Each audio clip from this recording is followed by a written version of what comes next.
is up, guys? Phoenix here, and today I'm going to show you how to make a murder mystery. Ho ho ho. So recently I've been working on a murder mystery map, and I've been kind of working on it off video and off camera, maybe even off stream as well.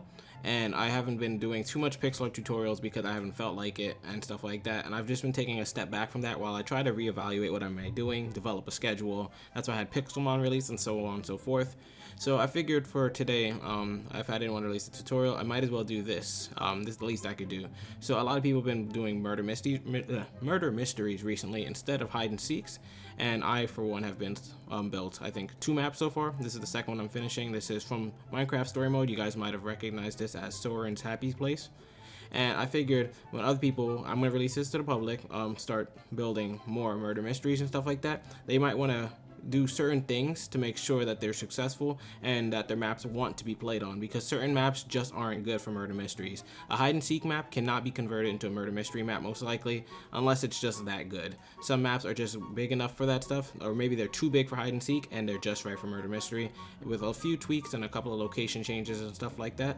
But let's go over the first thing, and the first thing I wanted to talk about for murder mystery is just obstruction. You have to think about building the map from the point of the murderer. For the murderer. That's the first thing I always do. Think of places where the murderer might want to attack. Places that the murderer might want to attack, but it might not be smart for them to do so, but there's a risk and reward. If the person they're attacking doesn't shout out the correct location, they can easily just get away scot-free. But if they attack people in certain locations and get the location shouted out, it's easy to pinpoint their position. So for example, in my Motel 76 map, there was a couple of paintings that connected rooms together. Those weren't the best places to attack people, but you could easily jump from room to room. So on this map, for example, I'm gonna use this map. Let's see, right here, I'm gonna have to do a lot of obstruction on this first room. We haven't even finished the second room yet, as you can see. But on this first room, as you can see, if I was to say I'm getting attacked by the river right now, everybody on the map could look around and see me. So this is not doing obstruction well. This is a Minecraft Story Mode themed map, so that's why I try to keep it as close to the thing as possible.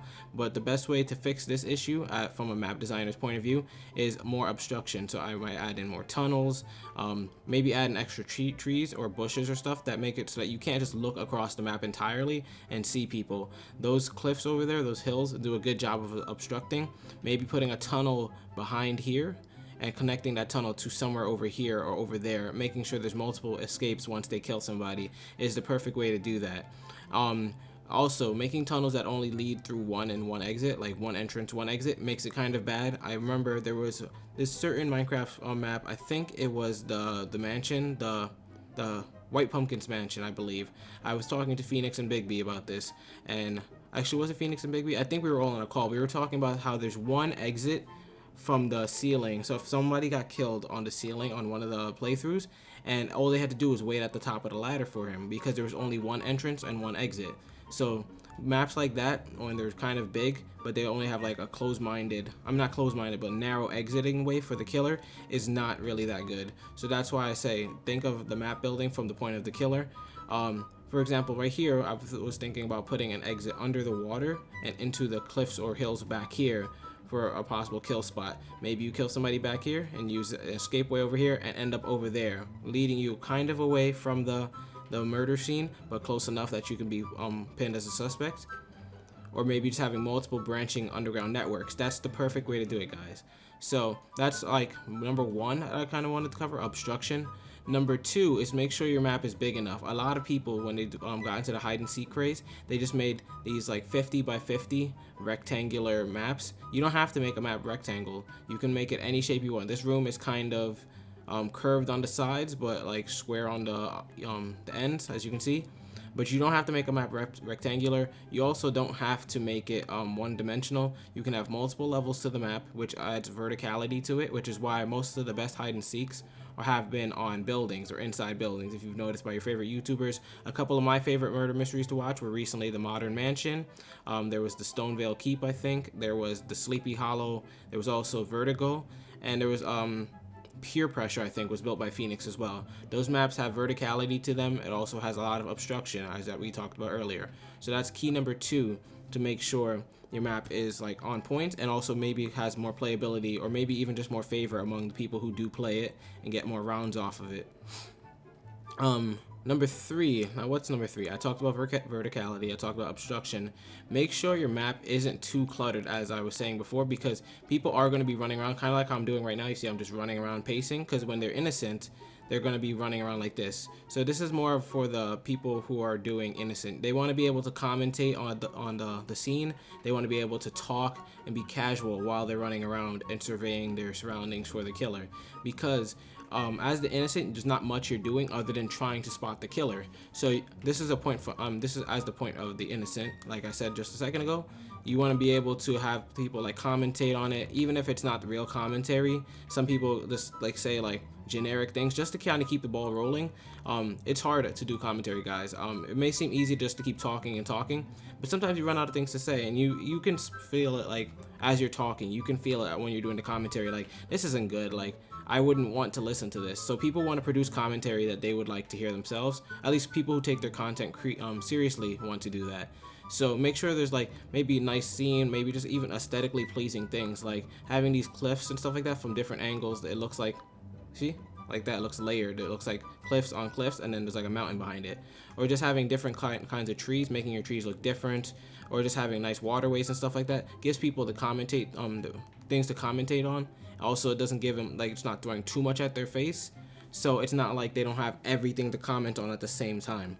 So everybody can explore. You can look around here, like, well, oh, what is this? It's like a little gazebo thing, or a little I don't know what to call it. I don't even know what this is. This looks like a stand, but like somebody would come over here, explore it a little bit, and just walk around and continue their tour of the map. You're almost like giving the innocent people a tour of the map as they like just run laps around it and kind of just try to get like commentary going with the people in their Skype call and keep that going and flowing. But if your map is too cluttered and stuff and they're just getting stuck, they're going to be focusing on moving their character around and kind of just silence a bit. Like I noticed, I think it was one of the maps where there was too much parkour and hide and seek. I noticed that when I was talking, my commentary just came fixated on the parkour and it was saying, oh, this is frustrating, this is frustrating.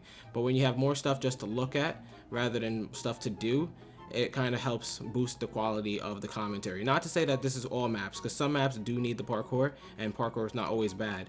But just make sure you have a nice balance. Make sure your map is aesthetically pleasing. Make sure it is nice enough that the innocents can walk around and do their thing, and give the killer space to do his own thing. Because number 4 is the hub area. Now this is not intentional. Nobody wants to build a murder mystery where everybody groups up, but there is a central hub area usually where the survivors kind of loop back to, and they end up talking there, doing their little exchange of bow and arrows, or just like blaming each other.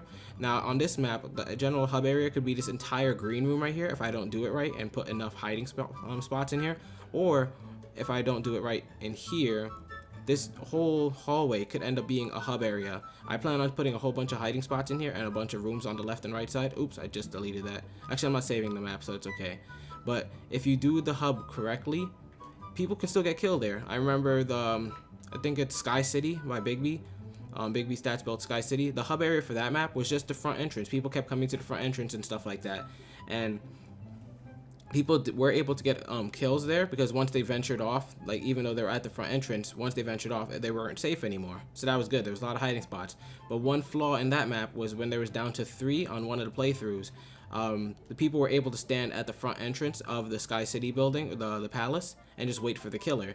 And by then, that takes the fun out of it. A lot of people want to win. It's a competitive game type. People want to look good on their videos. So just expecting people to be like, you know, I didn't see anything, and not accuse somebody, that comes into the map creators. You have to put thought into that when you're building the map. So there's a lot of things to think about. And there's so many other things that I'm not even covering, but those they're not only specific to murder mysteries, if you know what I mean. They'll be more specific to hide and seeks as well, and it's just map building in general. So hopefully you guys take these tips into consideration when you're building your hide and seeks, and hopefully you guys can help me make my hide and seeks better as well, because my Motel 76, I did enjoy building it. It was quite a success. People did enjoy playing on it. I did get some critique on it, and which was amazing, and I put that thought into here as well as to why, like, things I have to change. Like, I'm not even done with the map, and I'm taking the critique into consideration, and I'm thinking, what can I do to make this better? Where can I put hiding spots? Think of where you want to hide as the murderer or even the survivor, and just like stall it out if you have to. Also think about obstruction and all the other stuff I've told you about before. So hopefully you guys were able to enjoy this little feedback video. Hopefully you guys are making murder mystery maps for the murder mystery crew, or even just to play on with your own friends. Remember, you don't have to play with a YouTuber to have fun on Minecraft. A lot of people forget that sometimes. They forget that their friends are there, and that's what makes Minecraft fun. Because a lot of times Minecraft, it just turns into like a collection of who can play with the most YouTubers, and that's not what it's about. It's about fun, guys. If YouTube's not fun unless you're not doing it. I mean, YouTube's only fun if you're doing it the way you want to do it. Hopefully that makes enough sense for you guys. But hopefully you guys enjoyed this little video and got a little sneak peek of the map. It's going to be almost done this weekend. Hopefully I'm going to spend more time on it today. I would like to clear up some of my commentary because I was kind of stuttering through it a little bit, but it's just all off the top of my head, guys. I'm not going to redo the commentary. I think off the top commentary is the most sincere. Unless you're really stuttering through it, then you might want to redo it. But I did enjoy talking to you guys. Hopefully you guys did enjoy this video. If you liked any of the tips or if you learned anything new, let me know in the description below. Oh my god, the comment section below. Which one of my tips you guys never thought about, or even just gave you like a new perspective on it. I'm interested in what you guys got from this video. If you got anything. If this video was completely useless, let me know as well, so I won't do other stuff like this in the future. Or just like map talk or just design talk and stuff like that. Maybe design talk is even a good idea too. Maybe talk about people's design, what's aesthetic and not. But either way, I'm looking forward to hearing from you guys in the comment section. Pixel art should resume this week. And I also am kind of developing a schedule. I will add Pixelmon into the schedule. Hopefully I'll be able to record other stuff to put in there too. And I'm having fun, I guess, doing this stuff. I'm trying to get the words out there properly. I'm having fun doing this now. I was gonna take a break from YouTube a while ago, and then I met the murder mystery crew. I had fun playing hide and seeks with them and stuff like that. So Minecraft is slowly becoming fun for me again, and now I just want to get into a schedule where I can record for you guys and get content out there, and hopefully have fun doing other stuff as well. Like Pixelmon is fun right now. Maybe I'll get some people to play that with me too. But hopefully you guys are enjoying the videos. I really am enjoying you guys as well. This is Phoenix, and as always, I'll see you guys later. Bye.